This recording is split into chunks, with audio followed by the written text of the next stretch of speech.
મસ્ત ગાંઠિયા બની ગયા છે જો ગાઈસ,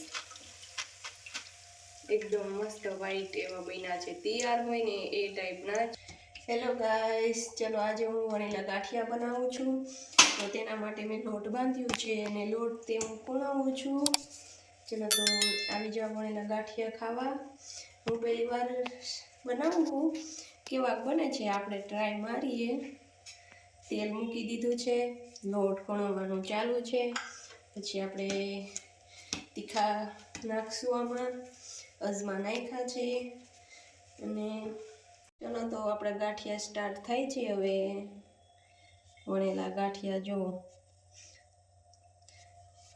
આવી રીતે કરું તો મને કોમેન્ટ કરજો કે બેન।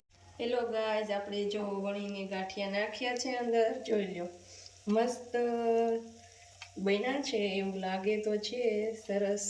તૈયાર લેવી એવા ખુલ્લા હોય એવું લાગે છે મને, અત્યારે દેખાય તો છે। આપણે બહાર કાઢીને જોશું। જો વણેલા ગાંઠિયા એકદમ જો આવી રીતે ફાટે તો સમજી લેવાનું કે જેવા આપણે લેવા જઈએ એવા થયા છે। અને જો આપણે આમ હલાવીએ અને કટકા થઈ જાય ને તો સમજવાનું કે વણેલા ગાંઠિયા પરફેક્ટ બન્યા છે।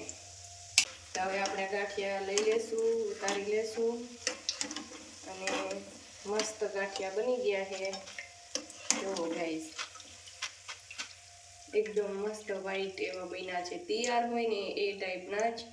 અને તેમને માટે આપણે સલાડ અને ગ્રીન ચટણી પણ તૈયાર છે। તો આવી જાઓ તીખા ગાંઠિયા ખાવા માટે।